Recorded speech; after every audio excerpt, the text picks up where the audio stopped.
Je me présente, Kat Cousseau. Je suis sculptrice, j'aime pas ce mot, sculptrice, sculpteur, sur calebasse. Alors je vais vous expliquer un petit peu l'histoire peut-être de la calebasse. Alors la calebasse, c'est une matière fantastique qui était utilisée autrefois pour faire de l'utilitaire, des instruments de musique et tout ce qui était l'utilitaire qui servait de contenant. On mettait de l'eau, du vin dedans, on mettait aussi des céréales, voilà. Donc c'est une plante qui était cultivée depuis 6000 ans avant Jésus-Christ. On a trouvé des tessères dans des fouilles. On a trouvé des tessères de calebasse et qui servaient d'ornementation sur les temples. Déjà, ils faisaient de l'art avec la calebasse.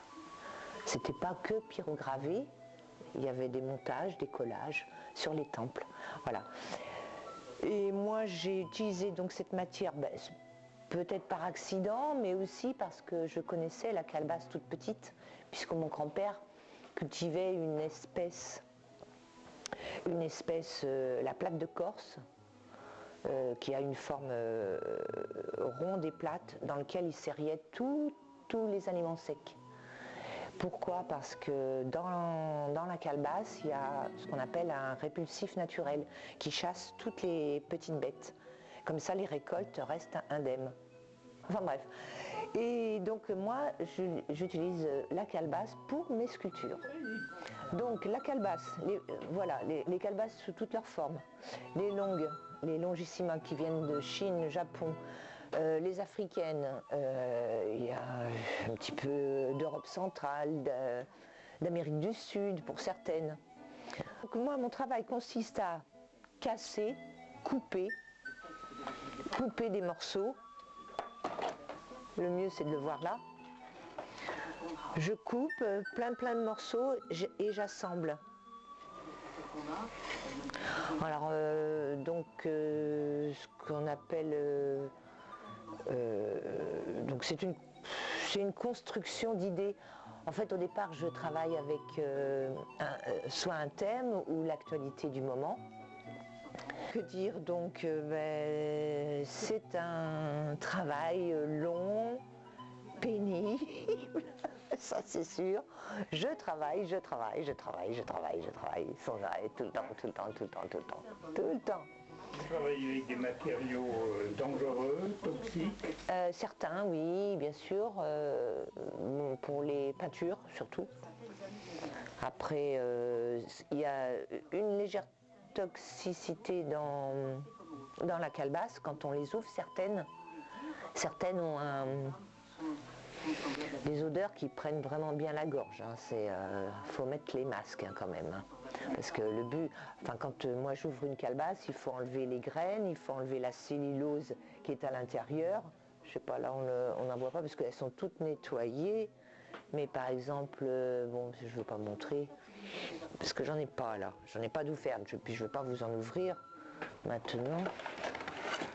Alors bref, il faut bien gratter, bien enlever tout ce qui est le pulpe, la pulpe qui est dedans, qui est collée à la matière. Comme un ébéniste qui travaille son bois, il faut qu'il le ponce pour faire son meuble.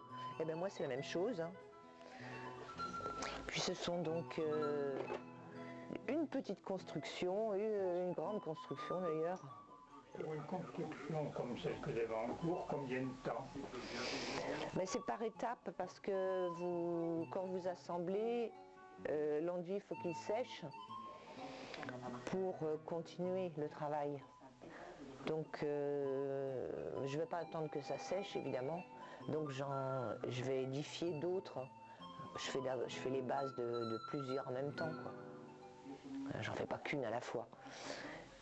Et quand l'enduit est sec, après je continue. Voilà. Oui. Alors vous disiez que vous partiez d'un dessin. Oui, je pars toujours d'un dessin. Ce que je vous ai dit tout à l'heure, oui, c'est ça. En sculpture, il faut dessiner, quand même. Oui. Surtout avec ce que j'utilise moi comme Oui, matière. c'est ça. C'est pas Une comme matière si vous qui est montiez, imposée par la nature, donc j'ai des contraintes quand même parce que tout est rond dans la calebasse, tout est rond, hein, c'est ça. rond, rond, rond. Et pour faire mes formes élancées comme ça, alors ça c'est pas le modèle, hein. Mhm. Le modèle, c'était une autre, qui n'est plus là d'ailleurs celle-là. Et puis donc je coupe et je découpe de façon à avoir À tous mes voir. morceaux à assembler. Mhm. D'accord. Alors ça paraît simple comme ça ne l'est pas du tout, hein, Je m'en doute. parce qu'il faut ruser. Je déforme un petit peu en fait les silhouettes, hein, l'anatomie qui n'est pas Oui, il faut ajuster. Il qui est faut... quelque peu contournée, on va dire. C'est ça. Mais c'est ce qui les rend le charme et l'humour Tout à d'ailleurs fait. de mes pièces. Donc on va les voir si vous voulez là-bas. Donc là. Alors, parmi tous vos modèles, là, est-ce qu'il y en a un que vous préférez? Ou est-ce que vous les aimez C'est- tous? Oui, bah oui. Ça là, c'est une souffrance ce que vous me demandez là. Non, je les aime toutes. Ouais. Ce sont mes bébés, hein. C'est comme tes enfants. C'est normal. Mais oui, non, c'est pas possible. Une pièce, quand je la fais, je suis habitée. Et j'y ai mis un petit peu de mon âme dans chacune. D'ailleurs, ça se ressent. Ça se ressent. Donc, je ne peux pas avoir une préférence. Oui. Par contre, si au niveau travail, bon, j'aurais une préférence pour des choses comme ça, puisque là, j'ai deux mois de travail, si on veut parler comme ça, par les temps. Bon, je ne peux pas passer à côté sans lui dire qu'elle est bien, parce que c'est vrai qu'il m'a fait travailler beaucoup celui-là. Pour monter cette statue-là, justement, vous avez commencé par le... Il faut toujours construire les bases. D'accord. Alors c'est un calcul mathématique en fonction de la hauteur pour la gravité. Oui. Hein. Et donc ériger une sculpture, la base, c'est très, très long à faire. Mais c'est le b.a.-ba, parce que si on ne fait pas une bonne base, on est foutu. D'accord. Hein. Oui. Ça ne tiendra pas. Et plus c'est haut, plus ça a tendance à vouloir tomber, hein, c'est normal. Et puis après, donc, comme je vous ai expliqué tout à l'heure, ce sont des morceaux assemblés, jouxtés les uns les autres. En fonction. Et tous les jours, on rajoute, et on peut monter comme ça, très haut, très haut, très haut, très haut, très haut. Quelle est la plus grande statue que vous ayez faite? Mais je ne fais pas plus haut parce que c'est déjà des grandes pièces.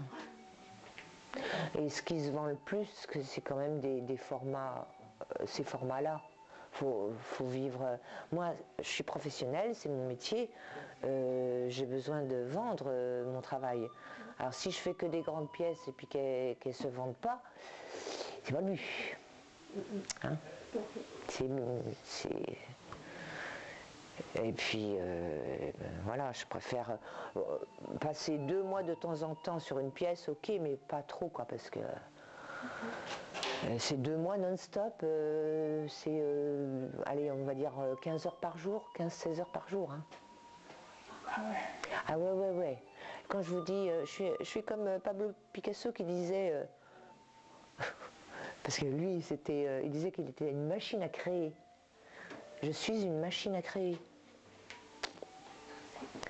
Il disait work, work, work, work. Travailler, travailler, travailler, travailler. C'est exactement ça.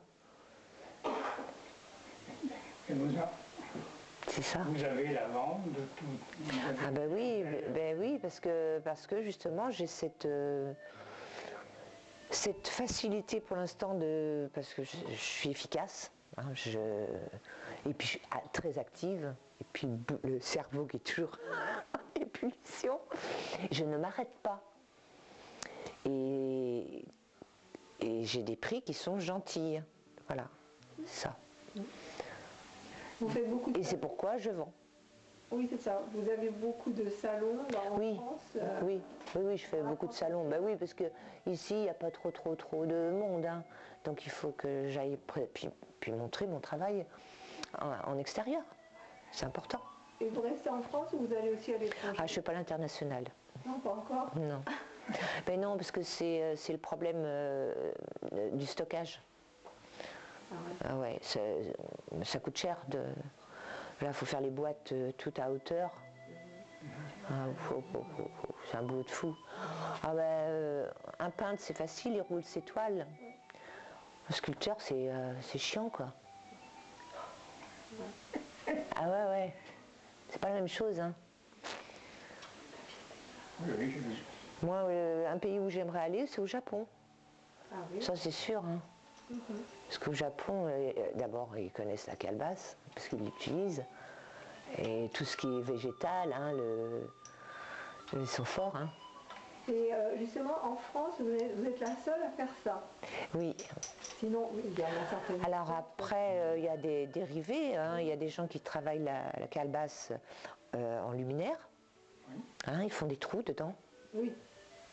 Il y a le travail de Madame Masson qui est superbe, parce qu'elle est peintre, et au départ, elle était peintre. Et c'est beau ce qu'elle fait, vraiment. J'avais fait une exposition avec elle. C'est très beau. Mais elle est sur Nantes, je crois. Mais elle vient souvent faire des expos. Autrement, mais c'est vrai, on n'est pas beaucoup, quoi. il y en a certains qui la gravent aussi, la calebasse. Oui, pyrogravé, oui. Dans beaucoup de pays, hein, il est pyrograve, ouais. Et après, comme vous dites, Oui, mais il garde la forme. Il ne casse pas la forme. Ouais. faire la forme, il la grave et il la polise pour Oui. une certaine transparence. Oui. Mais moi, le but, c'est quand on regarde une sculpture, on oublie la matière, je pense. Vous ne la voyez plus, hein, à part sur certains modèles qui sont flagrants, peut-être. Et encore. Non, même pas. Et encore. En fait, c'est vraiment, j'utilise cette matière, c'est un support comme un autre, mais je ne la mets pas à l'honneur. C'est pour ça, parce qu'elle est cassée, parce qu'elle est reconstruite, quoi. Mais C'est une métamorphose, une transmutation de la matière, vous avez quand même une certaine influence de Botero d'un côté et du fait de par les formes, de par les formes. Ça s'appelle, Puis là, c'est un petit peu Giacometti, là, c'est très ligne, très ligne. J'aime bien. Et j'aime bien ça aussi, j'aime bien ce travail-là. Là, je découpe une calebasse japonaise, là, et j'utilise que l'écorce. Alors ça, c'est intéressant aussi. Ben oui, parce que la matière est vraiment contraignante, hein. Je ne peux pas faire ce que je veux. Donc, c'est vrai, quand je disais tout à l'heure, c'est pas académique, hein, mais parce que voilà, les corps ne sont pas faits comme ça, quoique. on y arrive. Mais moi, le but, c'est surtout de donner l'image d'une sculpture riante, avec du charme, de l'humour, surtout. De la grâce aussi. C'est beau ça aussi. Alors après, c'est des empreintes qui viennent se jouxter sur la matière. Et dans toutes vos sculptures, il n'y a que de la calebasse, Oui. pas d'autres matériaux. Si là, vous avez de la terre pour les bras, une terre armée, d'un fil d'aluminium, un gros, dedans, si bien qu'on peut la prendre par là. Tout est armé. Mais voilà, il n'y a que ça. Parce que le reste est calebasse. Vous trouvez toutes les formes, toutes les valeurs du corps humain dans la calebasse. Sinon, vous en exprimez les parties. Oui. Et ça donne des créatures ravissantes. Quant à la peinture, alors la peinture c'est pareil, là, au départ quand je vous dis que je vais dans la salle à côté, c'est parce que je projette avec mes pigments. Je fais donc, vous voyez, j'ai mon évier là-bas, et je fais ma popote, ma petite cuisine, de mélange. Je travaille qu'avec des pigments, hein. Je travaille pas... Après, pour les finitions, je vais rajouter du tube, mais c'est surtout du pigment. Ouais. Je suis habituée à ça. Quand on travaillait les fresques, on travaillait à la fresca, et je travaillais qu'avec des pigments. C'est une habitude, hein. Chacun sa façon, chacun ses techniques. Et je trouve que le pigment, c'est bien. C'est plus dangereux à manipuler, puisque je vous parlais des molécules qui sont en suspens. Donc il ne faut pas que vous respiriez ça. Alors donc moi, je projette et j'enlève, je projette, j'enlève, je projette, sans arrêt, jusqu'à l'effet. Ben oui, oui, oui. Oui. Et puis dans le froid, c'est encore mieux, parce que le froid accentue, fait friser le pigment. C'est ça qui est intéressant. Ça, c'est intéressant. Bon, quand il fait très froid et vous avez les mains dans l'eau, on travaille à la fresca là aussi. Hein. Je vous jure, les engelures et tout, hein. C'est pas agréable l'hiver. Hein. Mais les pigments, vous les délayez avec un produit spécial Oui, j'utilise un liant acrylique. C'est ça. Ou mes glacis là, pour faire mes imitations bronze à l'huile. Oui. Les deux. D'accord. C'est ça qui est bien dans le pigment, parce qu'on peut faire ce qu'on veut. Voilà, voilà. Qu'est-ce que je peux vous dire d'autre? Mais que j'aime passionnément mon travail, que je suis une dingue, que je m'en lasse pas. Mais j'y mets un jour un cap, tu t'en auras marre, tu vas trouver un autre matériau, tu vas changer. Ah ben non. Parce qu'en fait, c'est un défi. C'est un défi. C'est tellement compliqué quand on commence à couper une calebasse. C'est tellement compliqué pour arriver à faire ce qu'on a dessiné. Ce sont des défis que je me lance tous les jours. Et c'est grâce à ces défis qu'on continue. S'il n'y a pas de défi, il n'y a pas de...